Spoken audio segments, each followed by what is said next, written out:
Regular meeting of the Mobile City Council, Tuesday, August the 5th. Please stand for our invocation, led by Dr. Dan Taylor, Public Safety Chaplain, and remain standing for the Pledge of Allegiance. I invite you to pray with me as we go to the Lord. Thank you.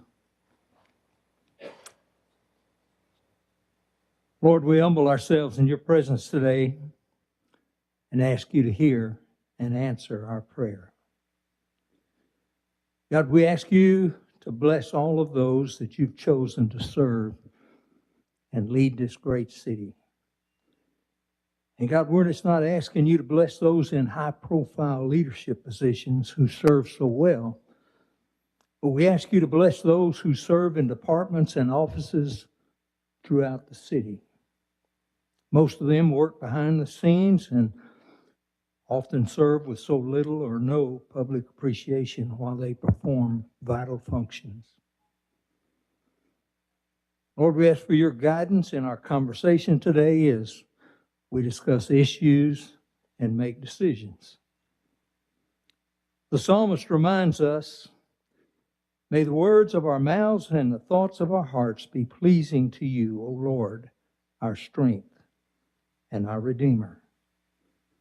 So we ask for your will to be done in all that we say and do today. And Lord, as always, we ask you to care for those responsible for protecting our city and keeping our citizens safe. They serve long hours. They serve at night while others sleep. They make our lives more safe. Give them wisdom, skill, and your protection as they faithfully carry out their duties. And Lord, I want to ask you to rise up an army of committed citizens who are willing to work together to find solutions to the problem of the senseless violence that we far too often see throughout our city. We need your guidance. We need your solutions. We need your protection. And Lord, I would even be so bold to ask you to transform the hearts of those who engage in violence. Thank you for hearing our prayer, Lord. We ask this in the name of the one who came not to be served, but to serve. Amen.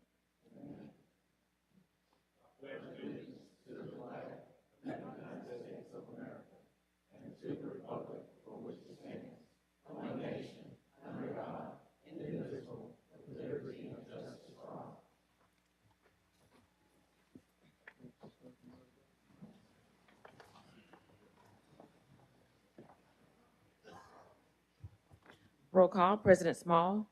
Here. Vice President Gregory. Here. Councilmember Penn. Here. Councilmember Carroll. Here. Councilmember Reynolds. Here. Councilmember Daves. Councilmember Woods. Here. Statement of rules. And good morning, everyone. Good morning, everyone. Good morning. It's good to see everybody this morning. Welcome to our August 5th, 2025 meeting. At this meeting, we do have rules. At this time, I ask if anyone have any type of electronic device, including cell phones, please at this time put it on the off or the vibrator position, the off or the vibrator position.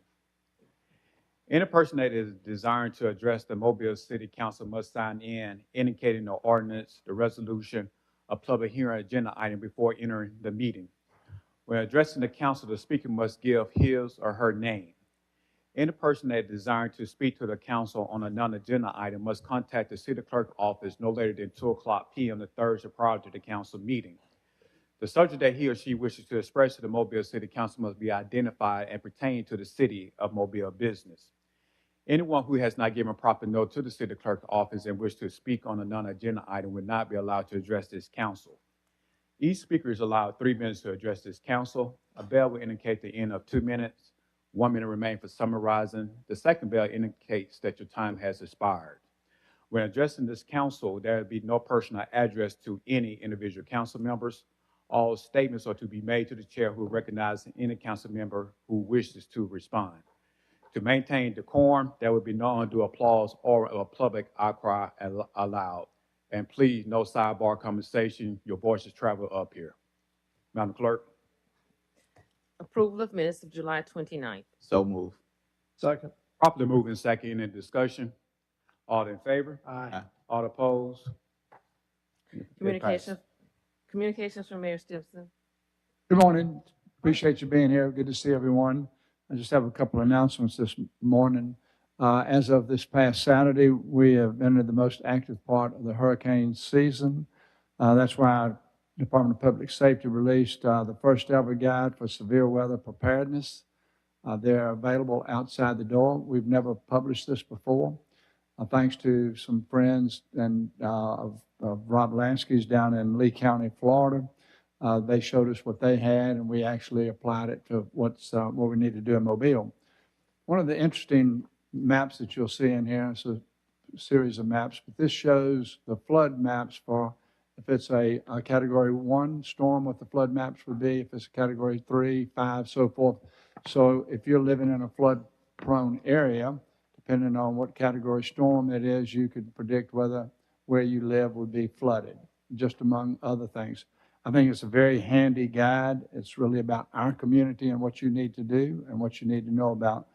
So nothing like this happens just in a vacuum, but Rob Lansky and Lance Slater and Aaron Bryars really are the ones that pulled all this together, so I appreciate that. Again, it's available out in the atrium, and those that want a digital version of it, they can go to citymobile.org/hurricane-preparedness to get the same information. So we're having a back-to-school bash. The Parks Department is partnering with the WKRG, and on this Friday, August 9th, it's Friday, August 9th, at Mardi Gras Park. It'll be from 10 a.m. to 2 p.m., and free and open to the public. And we're giving away backpacks filled with school supplies. It's first come, first serve. And we're also partnering not only with WKRG, but the Alabama Army National Guard. And both of them will be on site for that event. In addition, there'll be a giveaway. To the giveaway, there'll be free food and drinks and live DJ, inflatables, and other fun activities. Glad to help the parents and give students one last summer celebration. And I want to thank WKRG and Mobile Parks and Rec Department. As I was looking in the crowd, seeing how many parents we had, I think we have a lot of grandparents here. So we wish our children a lot of luck bringing their children to this event. But please show up with your grandchildren or your children. And I'll take a sidebar here just for a moment and say our Parks and Rec Department has done a phenomenal job programming what's going on in our parks. This past Friday, I think it was Friday night or Saturday night, CJ, they had the Saturday night. Saturday night had inflatables. There were 17 inflatables, but you had to be 21 and over to participate. They were telling us about this past Monday in a meeting yesterday. And my first question was, how many paramedics did we have there to take care of the old people that were playing on the inflatables? But fortunately, we didn't have to have any, which is miraculous. Okay, my last announcement has to do with introducing Pat Hoban Moore, who's actually, I think, been introduced here before, but she's been recently appointed as the provisional CEO of the Mobile Housing Authority. She brings decades of experience in public service and affordable housing. She's previously served as HUD's Alabama Field Office Director, and she's held other leadership positions with HUD across the Southeast and in Washington, D.C. She has a deep knowledge of housing policy. We're tremendously grateful that she's helping guide MHA at this time. I'd like to give Pat just a moment to introduce herself to the council and share what's going on at the Mobile Housing Authority. Pat. Thank you, Mr. Mayor. It's good to see some of you council members again after a few years. But I wanted, Mr. President, to first of all, let you know how honored I am to be able to do this provisional work at the Housing Authority to help during the transition, and how grateful I am to be back in Mobile. But the second thing I wanted to share with you is that Mobile municipality and the Housing Authority have already demonstrated how strong partnership. Last Saturday, we had Councilor Carroll, Representative Clark, and some amazing city leadership, including our wonderful counselor, Mr. Ray, and we had our commissioner president, Mr. Ray. We also had Ricardo Woods from the city, Attorney Beverly Reed, the deputy senior director of neighborhood development, and we had police and fire service people there and library people, and they interacted with the children, hundreds of children last Saturday at our public housing site, and the children were mesmerized by the licensed officers and firefighters. So we were ever so grateful. And the assistance from the city allowed us to donate school supplies, and the children had a great time. And this Saturday, we are going to be for the public housing residents at Oak Lawn Homes, the same activity, and we will do it again. But I'm very proud to have a chance to say hello to you and to thank you for all your leadership and to tell you how hard we're working with the city to make sure that the residents of public housing feel like they're members of the community, and to thank the leadership of the city for making our residents feel part and parcel and safe.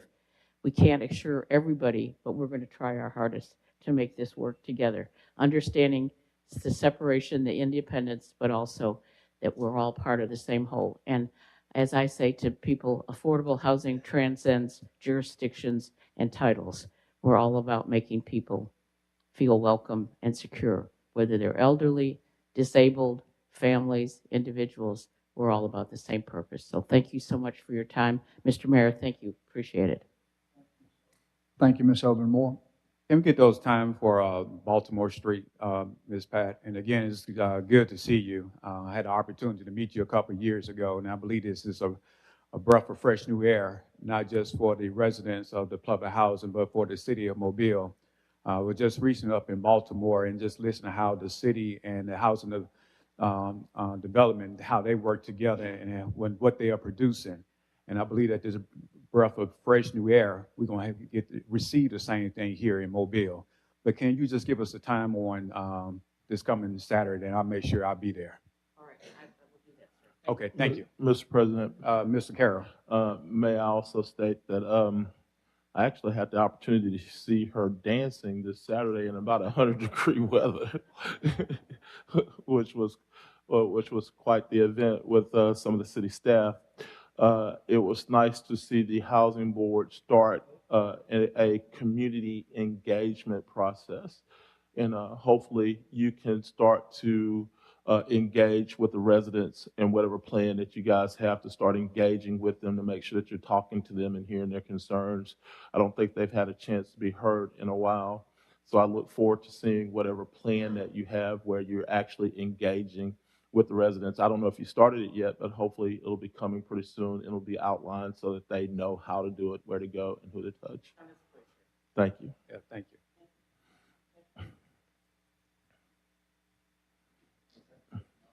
Concludes my remarks. Mr. President, Mr. Reynolds. I'd just like to make a couple comments on this severe weather preparedness guide. I want to say thank you to the city for putting it out. And I was looking here under the facts about floods regarding the National Flood Insurance Program, who provides flood insurance. And it says in here, if you don't have a mortgage and aren't required to have flood insurance, you should consider getting an NFIP policy to help pay for the unexpected. And I can't speak to this enough. That is very important that you protect your property by way of getting flood insurance. And even if you do have a mortgage and it's not required that you get flood insurance, you should still buy flood insurance. We've seen great examples of this where folks are not in a flood zone and they still flood. We saw what happened in North Carolina. We saw what happened in Texas. We see it all over the country year after year. The good thing is if you don't have if you're not in a flood zone, the flood insurance is actually very cheap, and you can still buy it now. There's not a storm in the Gulf. So It's very important that when a flood event happens, that we're able to rebuild our community, our homes. Everybody's able to get back on with their life. If you don't have it, it makes it very difficult. Thank you, Mr. President. All right. Mr. Carroll. Thank you, Mr. President. If our national health care groups could come down to the podium for me right now, it'd be really nice. And let us present this proclamation to you for National Health Center Week.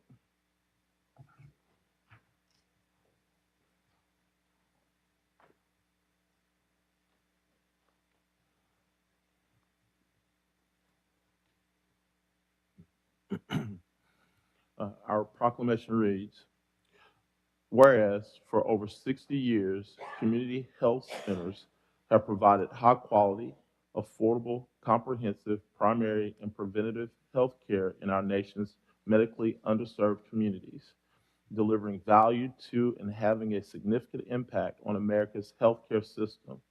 And whereas community health centers serve as beacons of essential resources and support in the face of disasters and pandemics, and will continue to respond quickly to care for America's most vulnerable and underserved communities. And whereas the community health center model continues to prove an effective means of overcoming barriers to healthcare access, including geography, income, and insurance status, improving healthcare outcomes, and reducing healthcare system costs. And whereas during National Health Center Week, we celebrate the legacy of America's community health centers and their vital role in shaping the past, present, and future of America's healthcare system. And now, therefore, I, Councilman William Carroll of District 2, and the Mobile City Council, along with Mayor William S. Simpson, the 108th Mayor of the City of Mobile, Alabama, and do hereby proclaim August 3rd through 9th, 2025 as National Health Center Week in Mobile, Alabama, and encourage all participants in this week by visiting their local health care and celebrating this vital partnership between America's community health center and the communities they serve. Done at the City of Mobile, Alabama, this 5th day of August, 2025.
Mr. Mayor.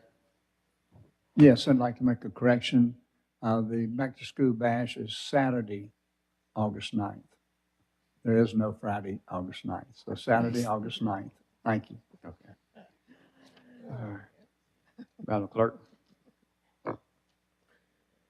Adoption of the agenda. Mr. President, Mr. Daves. Mr. President, I'd like to move that we take item 88042 and move it.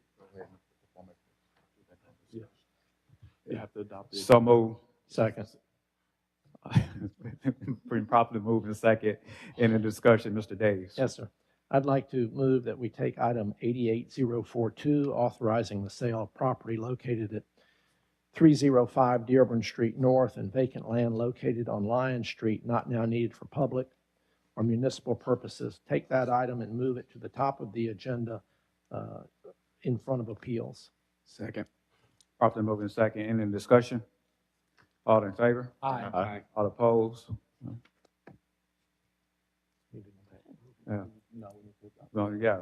Going back to the original, any other discussion? All in favor? Aye. All opposed? All right. Madam Clerk? Ordinance is held over. 88042, authorize the sale of property located at 305 Dearborn Street North and vacate land located on Lion Street, not now needed for public or municipal purposes. So moved. Second. Properly Mr. moving second, any discussion? Yeah, Mr. President, Mr. Carroll? as stated last week, I've asked this council to kill this issue based on the fact that we don't all have the details yet and all the information that was asked. I ask each and every one that you vote this item down. Any other discussion? All in favor? All opposed? Opposed. Item failed. All right. And so pretty much the item that we are looking at was item number ordinance 88-042 on the Dearborn YMCA property. That item has failed, so it's failed. It's gone. All right, Madam Clerk. Appeals. We have requests for waiver of the noise ordinance on October the 25th at the Bragg Mitchell Mansion, August the 8th, Spanish Plaza, August the 9th, Mamgood Drive, October 19th on McGill Avenue, and February 16th on Dolphin Street. So moved. Second. Properly moving second, any discussion? All in favor? Aye. All opposed? Bill passes. Public hearings.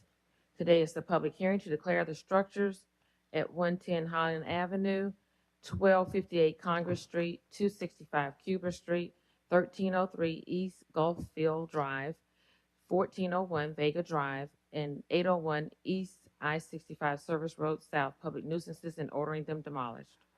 This opened up the public hearing for this particular said items. Is anyone present that would like to address the council on these items? If so, you might come down to the podium by stating your name.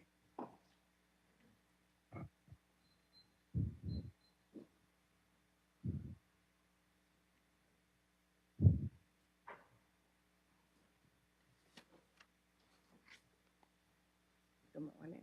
My name is Deborah Kemp.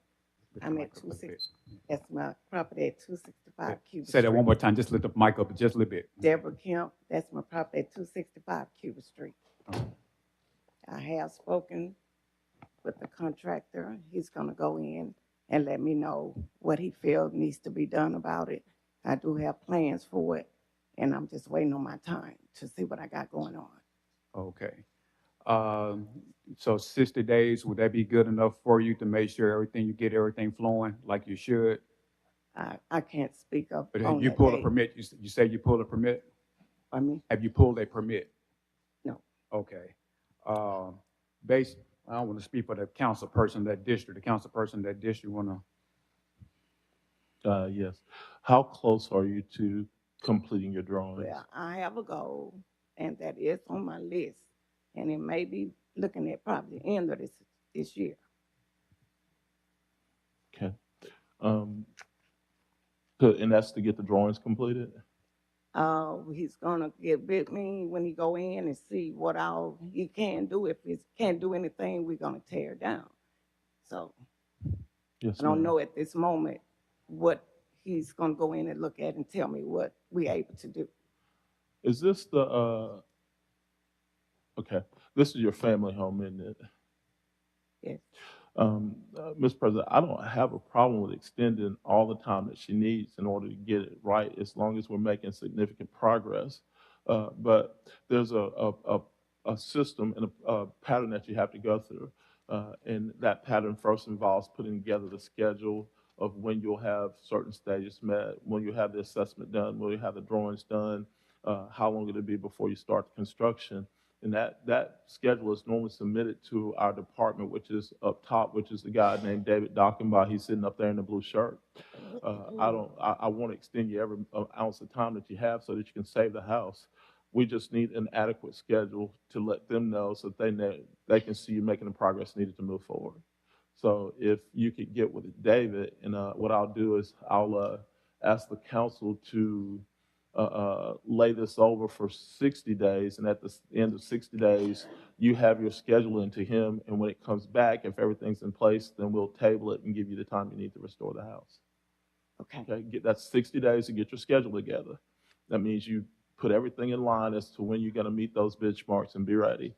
And at the end of 60 days, then, you'll have whatever time that the schedule's giving you, and then whatever time it takes you to get a permit, and then whatever time it takes you to do the restoration work. Okay? So okay, so if I'm not with that time limit, you all would take control over it? And No, ma'am. Even if the house were taken down and demoed, you still own the dirt. We can never take the dirt from you. Right. The city doesn't want to take any property from you. The city just wants to make sure that individuals are taking care of their property and making sure that they're safe and secured. You can secure and stabilize the house and then make it safe without bringing it all the way back. So that's why we need you to have a plan and a process, and you need to talk to the guy up top so he can tell you everything that you need to do to secure the property, stabilize it, to give yourself the right amount of time so that you can save the property. We don't want to tear down your house. We want you to save your house, and you're here telling me that you're going to save your house, so I want to grant you every bit of time to be able to do that. Thank you. Yes, ma'am. All right. Thank you. Is anyone else present that would like to address the council on these particular said items? If not, these public hearings are closed. Presentation of petitions and other communications to the council. Lori Hunter.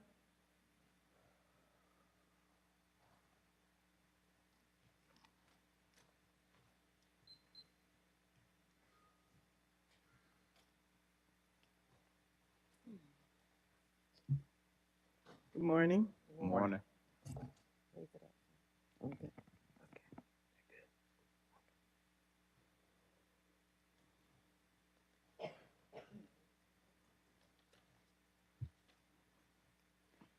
Greetings to all. I am Lori Hunter, and I exist at Mobile Housing Authority's downtown Renaissance property. I say exist because the rights and benefits of Mobile Housing Authority residents have been hijacked in broad daylight by the very institutions that were charged to prevent the abuse, which include this government. And I see that you are still ignoring your responsibilities under the recovery agreement with HUD and Mobile Housing Authority, even though this government has the power, resources, and influence to bring justice to the suffering and abused residents. You have not. Sadly, this government has become contaminated by political immorality. Harsh, you say yes, but true, as evidenced by your own actions.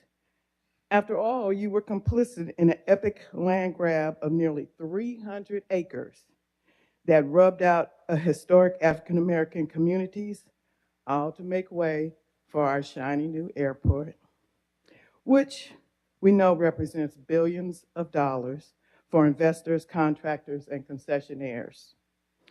And what's with the inexplicable appointment, one after the other, of incompetent MHA commissioners who clearly don't give a ding-dong about the residents?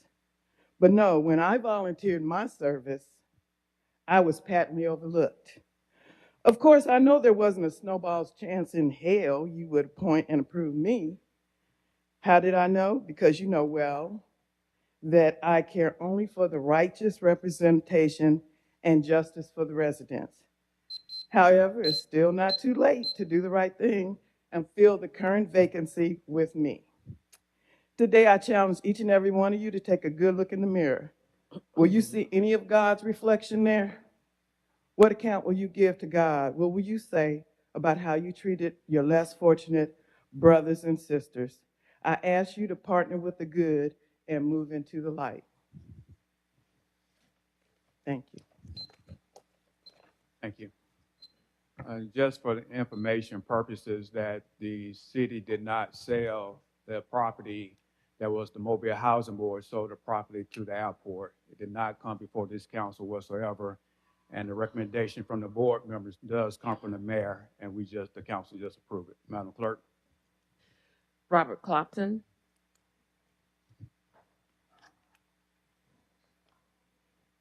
No sidebar conversation, please.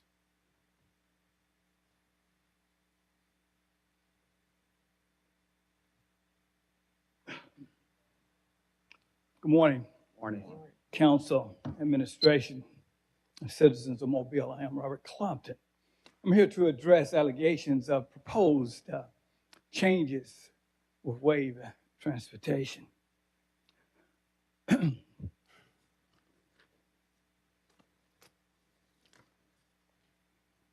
I'm here to address you today, not just for myself, but for others that will be affected by these changes.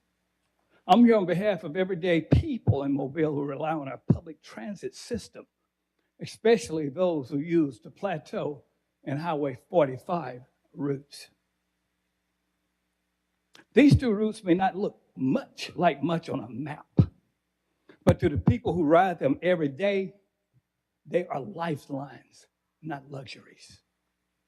Let's start with the Plateau route.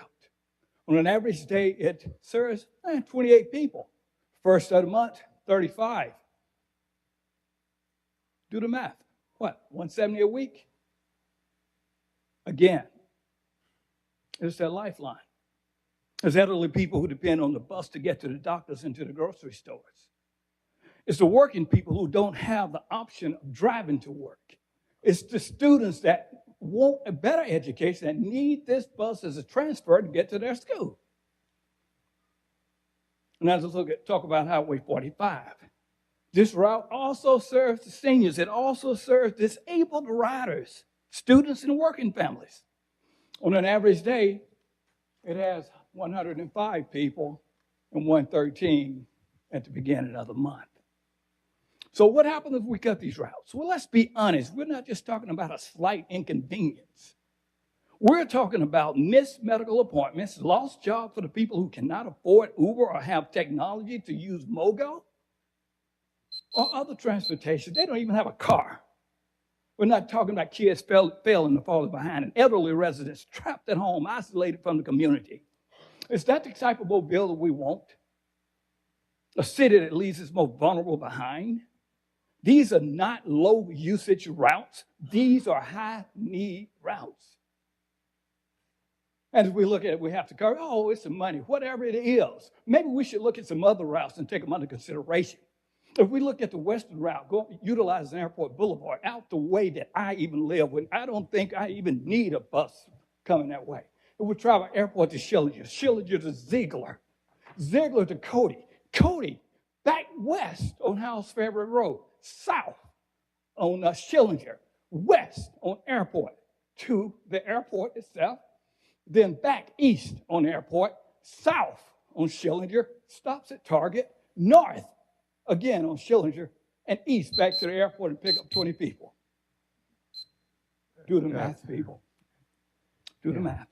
I'm asking you as leaders and as neighbors, please don't cut these routes. Mr. Compton, one question. Have you heard or have you seen any plans or any routes being cut? This is allegations, information that I have received, and these routes are not cut right now. We're looking at possible later on in the year. Alleged. Again, these are allegations. Okay, because the information that we have received this morning after Councilman Penn had questioned it, is that the city is still trying to vet the new companies that had pretty much, try to put in a bid and everything. So that's why we're trying to see where did this come from if they're still trying to bid, because again, we're pretty much, I think, on a month-to-month contract and everything from that nature. So that's why I was asking, where did this information come from? This information comes from a reliable source, A. B, in an effort to save money, cut down costs. We would cut the routes on the east side and save the routes on the west side. Thank you. All right, thank you. Mr. President. Mr. Penn. Thank you, Mr. Clopton, for coming down. Most people know that public transportation means a lot to me, one, because it was able to provide resources to my mother to get to her place. She used it to buy her a vehicle to provide for me and my family.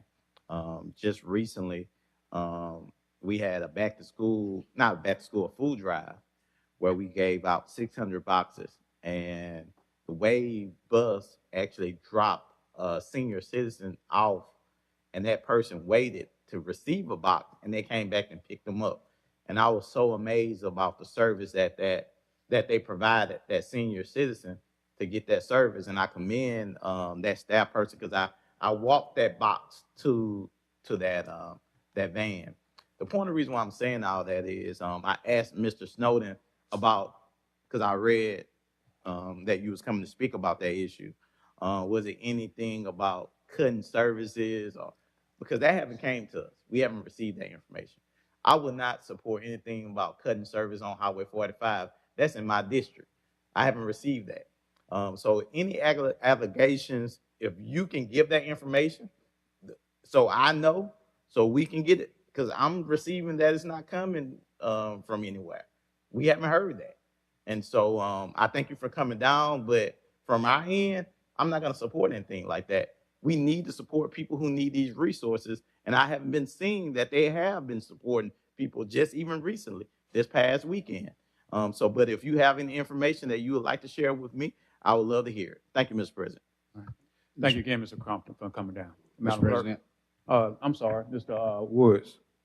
Thank you, Mr. Klopson, for coming down and addressing that. And just to kind of jump on what Mr. Penn said, did the short-term extension to get through, I guess, the 90 days, not necessarily run the clock out to be pressed to make a decision, but explore other options. And after talking with Mr. Snowden this morning, what you might be hearing is maybe some conversations coming out of what the RFPs were submitted. But right now, Mr. Snowden said those are in, I guess, in committee or per se, or community feedback. And then at that point, I guess here shortly, once we kind of get through that process, I assume that we'll have a public, or need to have a public services committee meeting. So, but thank you for coming down and bringing that up. And please, if you do hear anything like that, please let me know, and Councilmember Penn. So, thank you.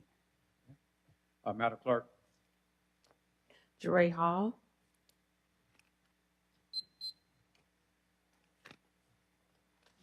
Good morning, Mayor and Council. How are you today? I am here as Library Director, Jeray Hall, and I wanted to give a quick update and take an opportunity to just share some good news. This update specifically is related to the library, but the Theodore branch services have been cut for the past month due to facility maintenance. I take that very seriously. Anytime doors are closed, that means services aren't being provided to the community. The AC unit was repaired, and it was closed an additional 2 days so that the flooring in the children's area, I thought we could go ahead and take care of that while the building was closed. And so that's what delayed it. Our patrons love our libraries, including that location. So we've gotten a little feedback about frustration. Circulation, resources, books are very important to me as a librarian, but the safety of patrons and staff is even more important to me. So having to close that location in 100-degree weather was the right move, and we are happy it opened on yesterday, reopened, so we welcome the community back in. Just a couple of stats really quickly. For the month of June, we circulated 36,361 items. And that says that they really, really did miss us, and they are happy to be back in the building. Also, I want to invite everyone to give a good sigh of relief from summer learning activities. Our students are back in school now, but we are gearing up for a library card sign-up month in September. And so you should be getting information for your community of all the wonderful things that your library card can provide you with, and more details will come soon. So, thank you. Yeah, thank you so much for the update. Betty Fowler regarding 21-10-24.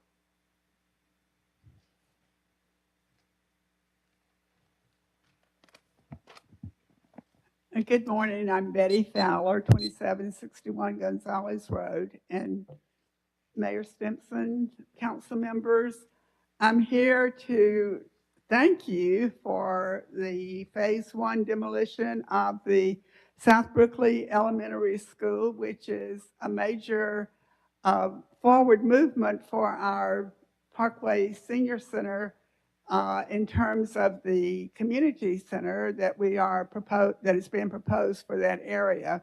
So thank you very much, although there are some residents who attended South Brooklyn School who are not real happy to see their school demolished. So Councilman Small is making arrangements for them to walk through the facility one more time before it's destroyed or demolished. Actually, those buildings were from barracks from the old South Brooklyn Field. So anyway, I'm here today on behalf of the Parkway Senior Citizen Center Foundation. We are so excited at the Phase 1 plan that is going into effect, and I did make copies for the council members to help you to have a visual of what I'm going to be talking about. With this Phase 1, with the demolition of the school, that is the start of our plan that has been put together by Parks and Recreation. And we're so excited over this because it will increase our abilities to provide services for our senior citizens in the South Brooklyn DIP area.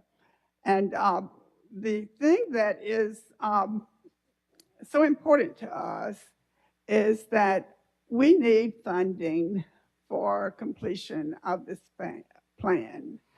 And so I'm here today to ask the City Council and Mayor Stimpson to consider additional funding to provide for this plan in terms of renovating the present building, which was the South Brooklyn School Annex.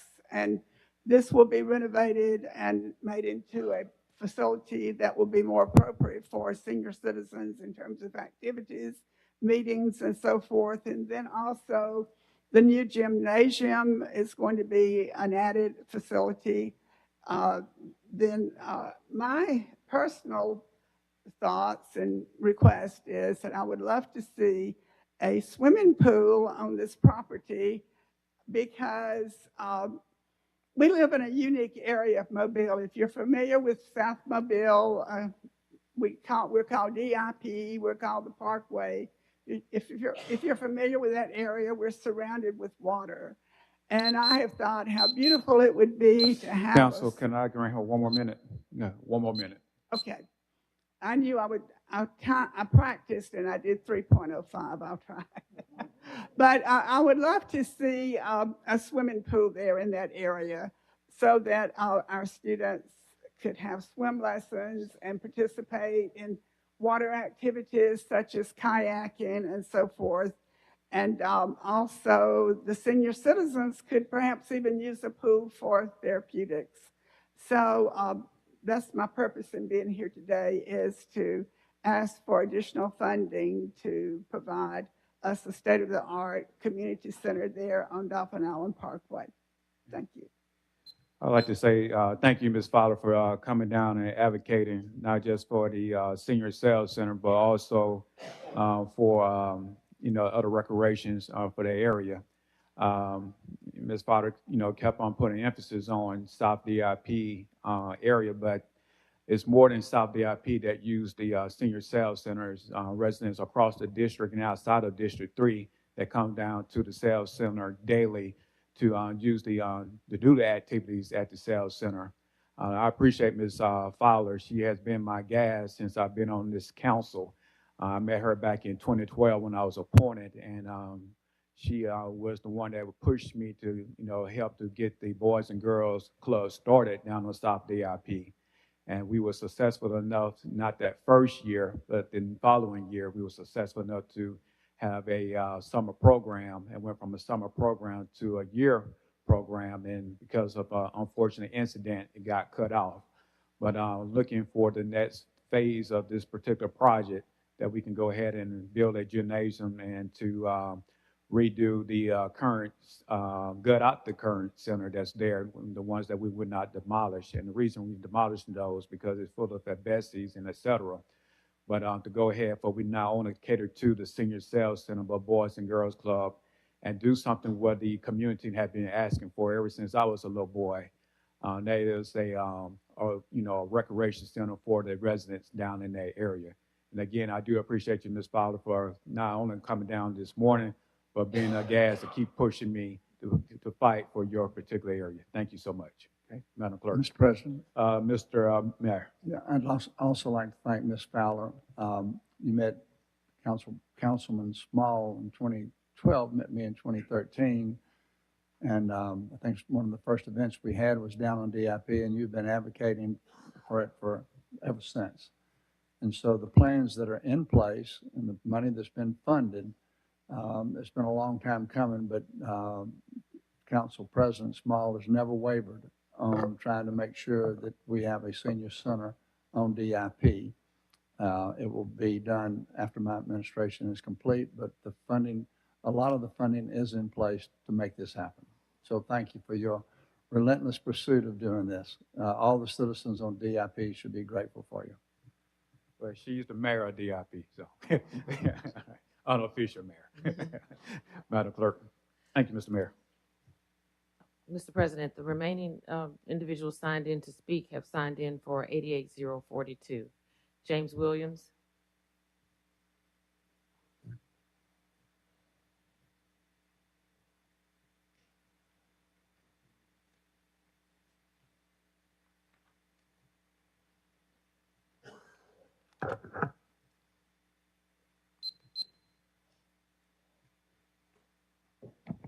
Morning, council persons. My name is James Williams. My friends call me JW. I was under the impression that this particular item was not going to be discussed today. We discussed it, but we voted it down. It's gone. It's gone? Yes, sir. Okay, so it's really no need for me to speak. Okay, you want to hear what I had to say?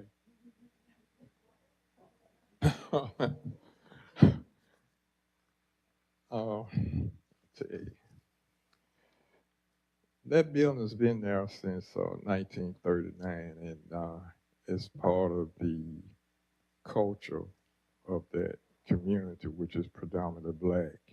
I grew up around in that area. I'm up in the 70s, and you couldn't go to other areas. You know, you didn't have a place to go, but that Dearman Street wire was there.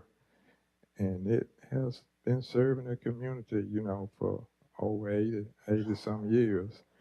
And I was going to plea and request that somehow that the city would put into their budget, come up with a plan to maintain that building and keep it up to date as a landmark, as a beacon of hope and prosperity for those kids in that area that are growing up, so they can see from which they came, so that they could take pride not only in themselves, but in that building and those that came before them to make this possible, and how the city has progressed from that day when that building was put in place and the restraints that were placed on that particular race of people during that time.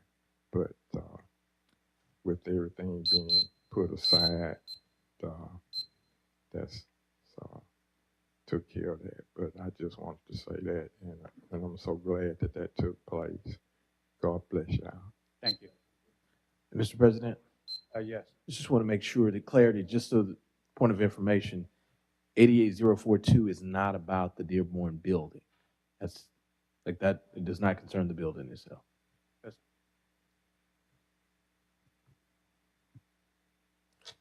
Beverly Cooper. Ms. Cooper. Sheila Martin.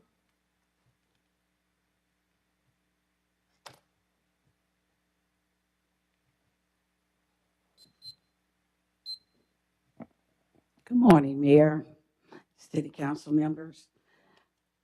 I'm Dr. Sheila Martin, a retired educator, and I live in Detente. I was one of the ones that started with the renovations in 1996, and I have been there ever since.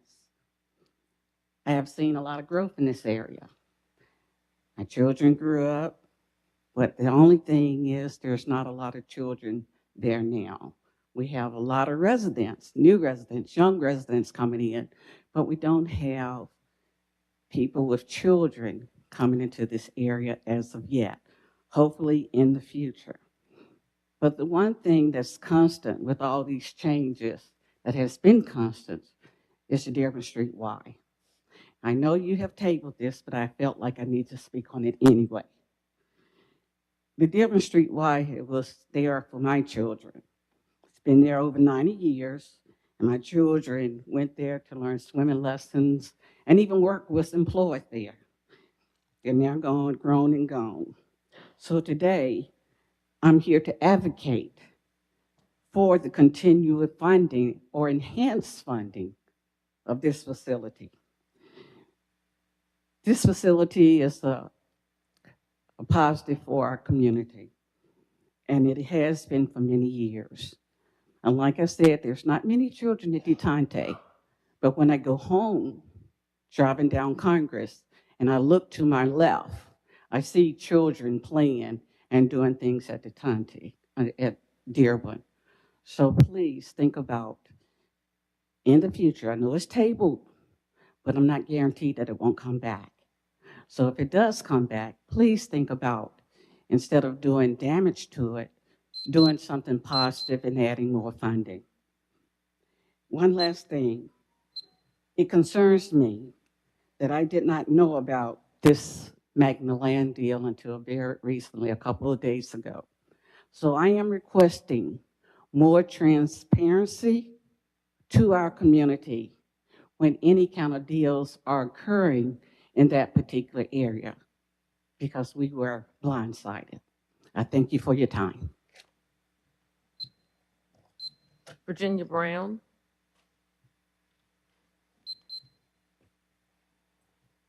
Good morning, Mayor Simpson, the City Council, everyone else that's here.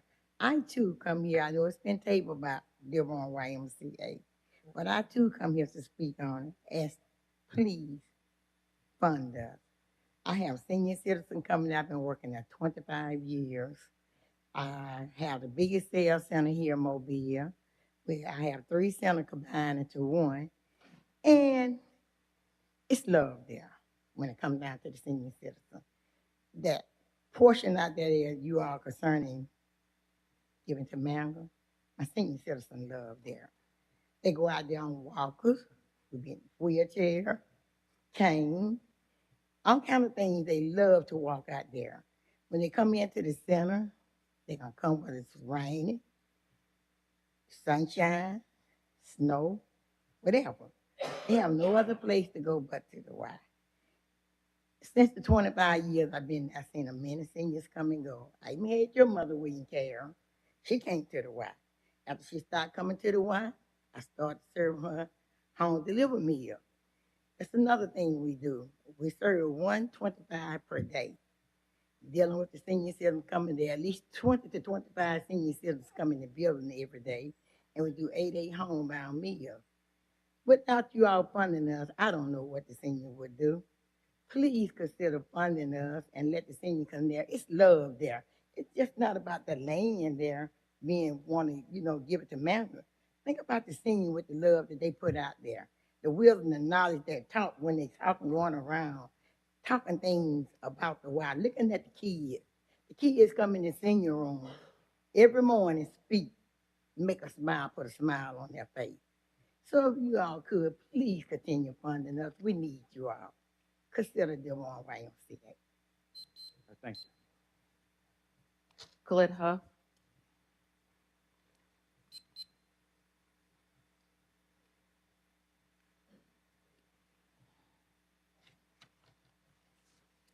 Good morning. First of all, I would like to thank you for tabling Full the name. I'm sorry. Name. I'm sorry. Good morning. My name is Colette Huff. I'm the CEO for Dearborn YMCA, and I'm here on behalf of our organization, a cornerstone of the community service in District 2 for generations. While we thank you for tabling the ordinance, we do understand that it may come up for discussion again to sell the property at 305 North Dearborn Street. We are also here to make a broader and more heartfelt appeal to the city's continued support of Dearborn YMCA and the countless lives we touch every day. We serve children who need a safe place after school, seniors who rely on our meals and outreach activities, families navigating hardship, seeking stability and support, and young people looking for mentorship, opportunity, and direction. We are not just a gym, we're not just a piece of property, we're not just a building.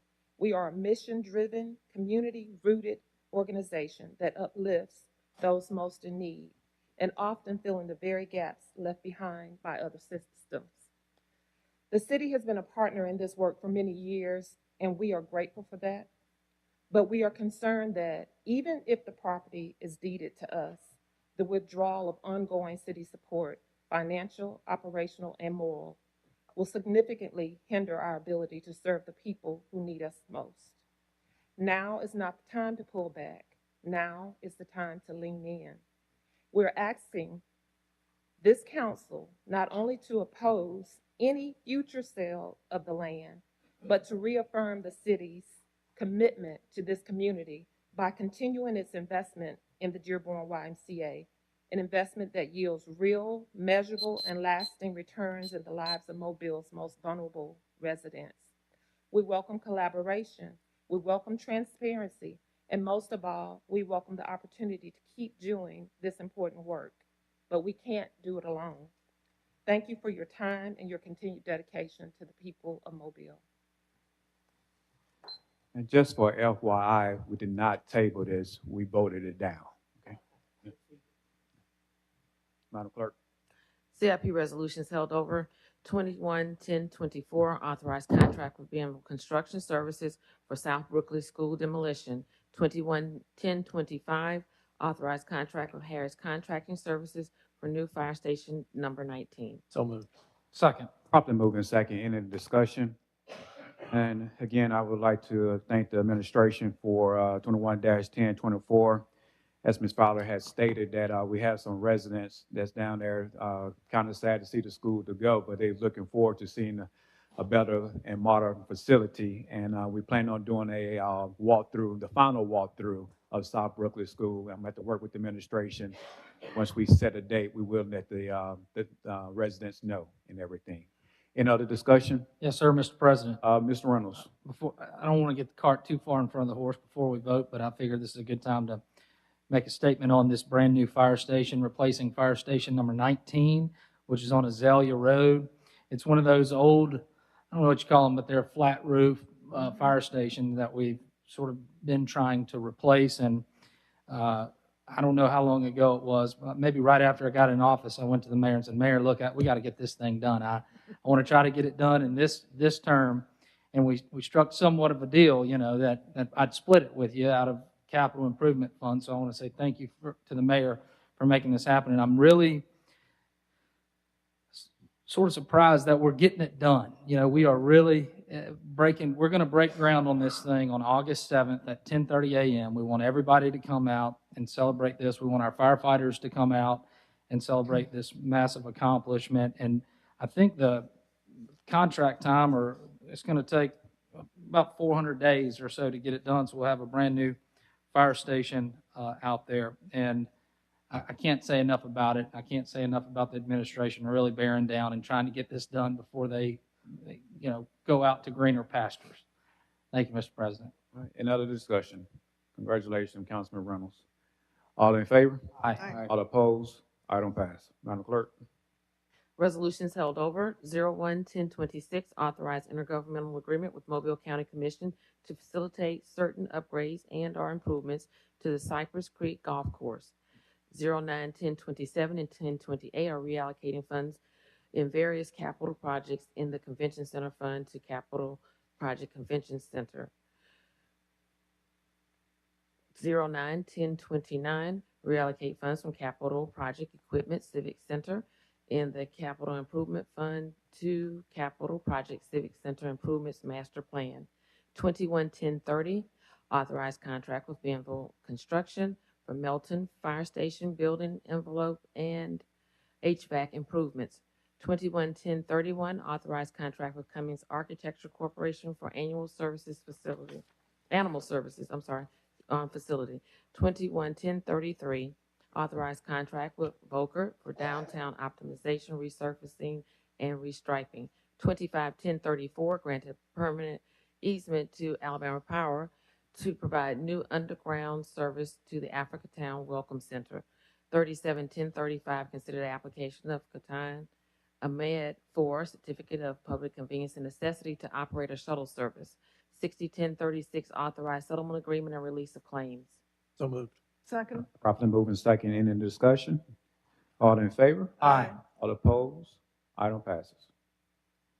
Consent resolutions being introduced 091037 through 031059. Move to waive the rules for immediate consideration of these resolutions as read. Second. Properly moved and second. Any discussion? All in favor? Aye. All opposed? Rules waived. Madam Clerk. 091037, 1038, and 1039 are transferring funds from District 2 discretionary account to Parks and Recreation, Spring Hill Gymnasium. Transfer funds from District 3 discretionary account to Treasury Department, and transfer funds from District 6 discretionary funds to Parks and Recreation, Medal of Honor Park. 311040, authorize the mayor to apply, accept, and receive a grant from Alabama Industrial Access Road and Bridge Corporation in support of the access road for the North Brooklyn expansion site. No local match. 371041, recommend approval to the ABC Board for issuance of a lounge retail liquor Class 1 license to Charlene's Place on Highway 90 West. 40, 1042, 1043, 1044, 1045, 1046, and 1047 are declaring the structures at 110 Highland Avenue, 1258 Congress Street, 1303 East Gulffield Drive, 1401 Vega Drive, and 801 East I-65 Service Road South public nuisances and ordering them demolished. 581048, assess cost for removal of weeds, repeat Weedling Group 90. 601049, determine an appropriation to Mobile Bay Area Veterans Commission serves a public purpose and approve payment. 031059, reappoint Barja Wilson to the Architectural Review Board. So moved. Second. Properly moved and second. Any discussion? All in favor? Aye. All opposed? Item passes. 1044, declare the structure at 265 Cuba Street a public nuisance and order it demolished. Motion to lay over 60 days. Second. Properly moved and second. Any discussion? All in favor? Aye. All opposed? Item laid over for 60 days. Resolution is being introduced 011050 through 601056. Move to waive the rules for immediate consideration of resolutions 081052 and 081053, with the rest being laid over for 1 week. Second. Properly moved and second. Any discussion? All in favor? Aye. All opposed? Rules waived. Madam Clerk. 081052, approve purchase order to B&L Cable Construction for fiber optic conduit for Dodge Community Center. And 081053, approve purchase order to VES Specialist for roll-up door for Fire Station number 7. So moved. Second. Properly moved and second. Any discussion? All in favor? Aye. All opposed? Item passed. Call for public hearings. 411057, call for public hearing to consider the modification of a previously approved plan and approval for property located at 3610 and 3720 Michael Boulevard, scheduled September the 9th. 411058, call for public hearing to consider the modification of a previously approved plan unit development for property located at 3610 and 3720 Michael Boulevard, scheduled September 9th. So moved. Second. Properly moved and second. Any discussion? All in favor? Aye. All opposed? Public hearing is called. Announcements. The August 28th City Council meeting will be held on Wednesday, August the 27th, due to the municipal election. You say August 28th or August 26th? 26. I just wanted to be over. The August 26th City Council meeting will be held on Wednesday, August the 27th. District 1, Councilman Penn. Thank you, Mr. President, and greetings to District 1 and the City of Mobile. I want to invite everyone to go to the social media post of Mobile City Council or the City of Mobile government. It's a great video just talking about the great things that happening in the City of Mobile in District 1 regarding housing on Phillips Lane in District 1. We have new single-family homes that's taking place. So I want to give just a big shout out to Jamie Roberts, his department, Neighborhood Development and Administration. It's so many opportunities from Hope Homes to down payment assistance that's taking place. And it's 2 new homes right there on Phillips Lane. And so when people talking about affordable homes, and I know Mayor Stimson, that's something that he was working on, but we have the Fred Marshall Court, we have now the gardens that's in Trenton Gardens, and now we got single family homes all taking place. So I just want to give a big shout out to that team. We had a lot of great things to take place this past weekend. We had a back to school drive at Figures Community Center. Over 3,000 people showed up. And so that let me know that the community is coming together. So many different resources took place, book bags. So thank you to all the vendors, to all the supporters that made that happen. And then today, President Small and I had an opportunity to cut the ribbon to the new school. John L. LaFleur, the greatest high school in the world, has a new school right there in District 1 on St. Stephen's. And so as you see, the community is shifting. We got $3 million on Highway 45. We have a new school. We got new homes. So just so much progress is taking place in our community. So I just want to commend everyone for making that happen. So great things is taking place in District 1. Thank you, Mr. President. Thank you, Councilman Penn. District 2, Councilman Carroll. No announcements, Mr. President. District 4, Councilman Reynolds. Thank you, Mr. President. Last week, we cut the ribbon on the new splash pad out at Lawn Park, and we had dozens and dozens of children show up. We had some ice creams for everybody to enjoy, and you can tell this investment the city has made into its park at Lawn Park is going to really pay off. The good thing about this park is it's in very close proximity to Dodge Elementary School. The second good thing about this project is it was $320,000 to put a splash pad in, and that is a lot of money, but when you compare it to all these other big projects like resurfacing and drainage and that sort of thing, when we're talking about millions of dollars, sometimes those projects come in under budget, which creates a little bit of extra money that we can throw into projects like this, and I think there's opportunities along the way where we can do that. My hope or goal would be in this next term to try to do that very same thing for another community in the area. We're working through plans on it, and hopefully we'll be able to find some additional money to put into a good feature that supports our youth and families and that sort of thing, outdoor activities. Thank you, Mr. President. Thank you, Councilman Reynolds. District 6, Councilman Woods. Thank you, Mr. President. I just want to take a moment. Right now, Hillcrest Road's being repaved. It's been, I guess, probably about a 3-week process so far. We're kind of coming to the near end of it for the most part. Did want to just say thank you again to Commissioner Hudson and also Commissioner Dewitt.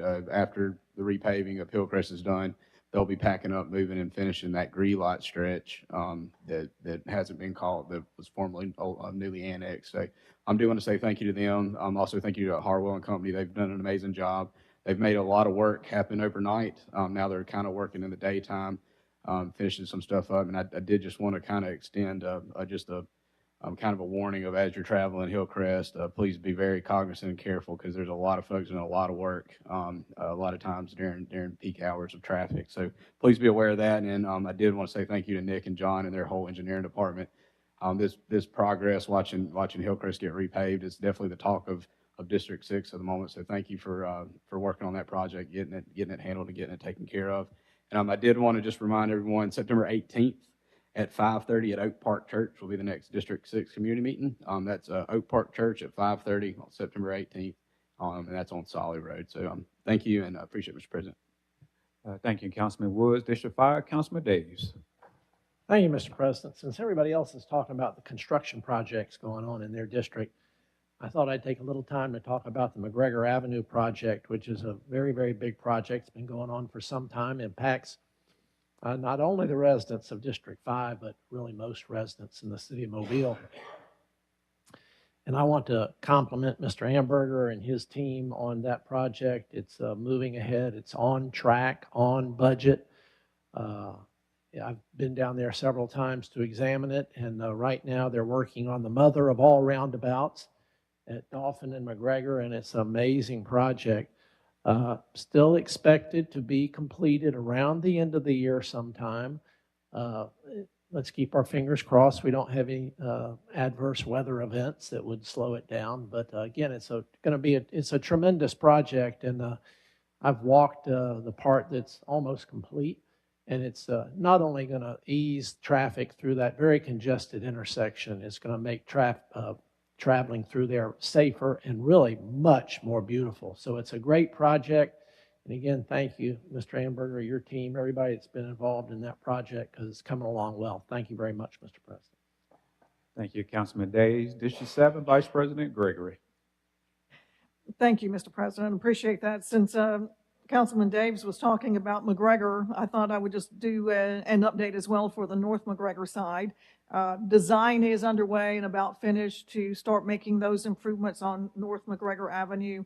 It will eventually mirror what you see on the other side of the roundabout to Old Shell Road. That means intersection improvements, curbs, gutters, sidewalks, lights, that kind of thing. So we're looking forward to that getting going. Also, sidewalk work is still underway in District 7 as it is in other districts in the city. But in my area, we are still in Western Hills, which is the Vanderbilt to William and Mary area, which is directly across the street from University of South Alabama. It is a really big neighborhood, so they are putting in the ADA ramps, and then where you see longer stretches of construction, they are filling in gaps where there are already sidewalks in that neighborhood. So they are working very hard. They are very busy. I checked on it yesterday. They're making a lot of improvements very quickly. And the next step, the next sidewalk step in District 7's phase will be in LeBaron Woods. I know some of the folks there have been waiting a very long time. It's coming.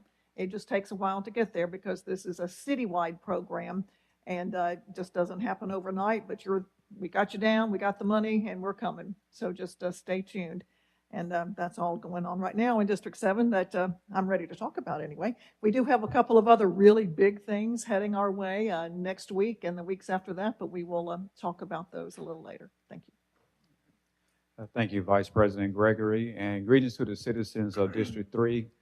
This is the second year I did not put on a back-to-school rally or jam in District 3.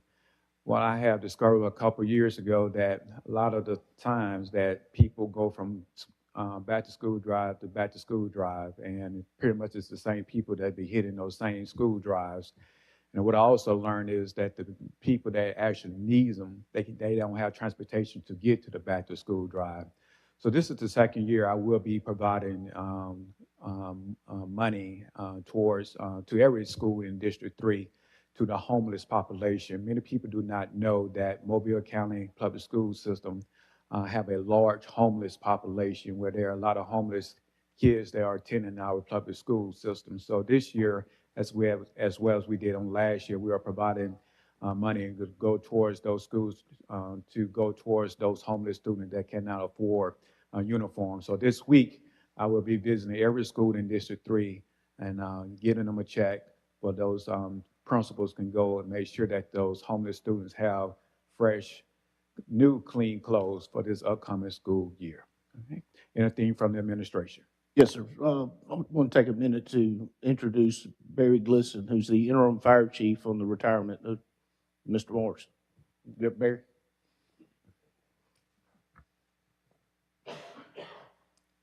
We appreciate this appointment, and I just wanted to make clear to the council that we're here to help y'all as the fire department. We're going to continue doing the job that we do and just doing the right thing for the community members. So we're here to help y'all and the community members ourselves. All right, thank you. All